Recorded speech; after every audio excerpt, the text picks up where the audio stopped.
हरे कृष्णा दोस्तों, आप सबका स्वागत है मेरे चैनल मल्टीटास्किंग मोटिवेशनल मी में।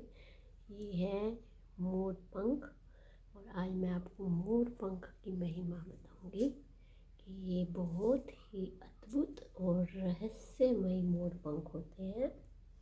मेरे हर घर के कोने में आपको मोर पंख मिलेंगे। मैंने जोड़े जोड़े में बांध के रखे हैं और ये मोर पंख आज मेरे मंदिर में है, क्योंकि इसका भी आपको रीज़न बताती हूँ।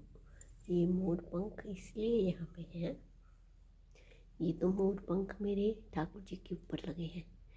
ये मोर पंख जो लगाए गए हैं ये इसलिए लगाए गए हैं क्योंकि आज हमारे घर में हो रही है वाइट वॉश। 2-3 दिन से लगी है वाइट वॉश, तो घर मैसी हो रहा है पूरा।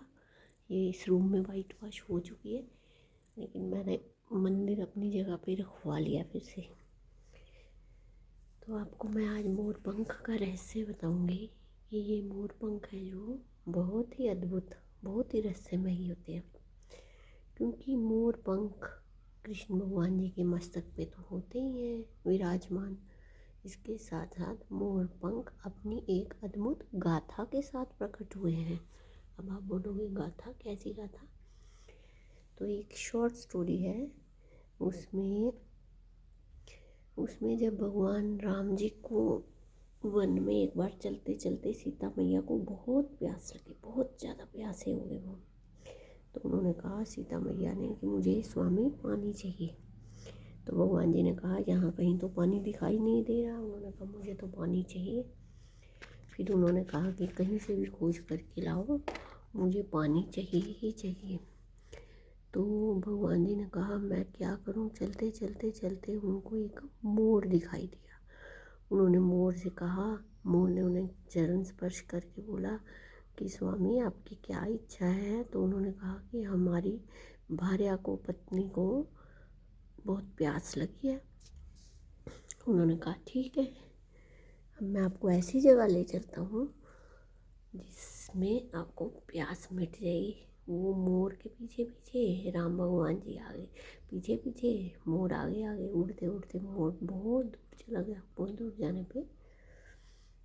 जाने पे मोर उनको एक सरोवर के समीप ले गया। तो राम भगवान जी बहुत प्रसन्न हुए। है तो वो भगवान थे, अंतर्यामी थे, कुछ भी लीला कर सकते थे। कहीं से पानी भी ले आते, प्यास भी नहीं लगती। भगवान जी को क्या प्यास से संबंध। लेकिन उन्होंने मोर वहाँ तक ले गया सरोवर के पास। सीता मैया ने पेट भर के पानी पिया और फिर भगवान जी ने कहा कि मांगो, क्यों, क्या वरदान मांगते हो? तो मोर ने कहा कि मुझे कुछ भी नहीं चाहिए स्वामी, बस मुझे आपका साथ चाहिए। आप हर जन्म में, हर पल, हर क्षण, हर समय मेरे साथ रहना और मुझे अपने माथे पे स्थापित करना। तो भगवान जी ने कहा, तथास्तु।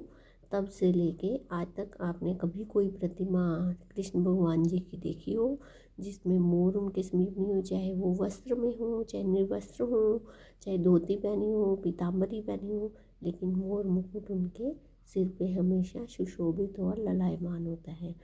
तो ये है मोर की व्याख्या। तो फिर भगवान जी ने ये भी वरदान दिया कि जो इस मोर को अपने जोड़े के रूप में घर में रखता है या इसकी पूजा भक्ति करता है, तो उसको मैं मन चाहा वरदान देता हूँ। जो भी इस मोर पंख से कुछ मांगता है सच्चे मन से भक्ति करके, तो वो पूरी करते हैं। तो ये है आज का ज्ञान। कृपया प्लीज़ मेरे चैनल को सब्सक्राइब कीजिए, ज़्यादा से ज़्यादा शेयर कीजिए वीडियो को। मिलते हैं नए ब्लॉग में। और अभी मैं आरती करूँगी, पूजा करूँगी। ये सुबह का समय है, डेट है 22 जनवरी। आज प्राण प्रतिष्ठित लला का दिन है, बहुत बड़ा, और मैं बहुत उत्साहित हूँ। मुझे भी एक न्योता है सुंदरकांड, किसी मेरी फ्रेंड के घर में है। तो मिलते हैं नए ब्लॉग में। Till then bye.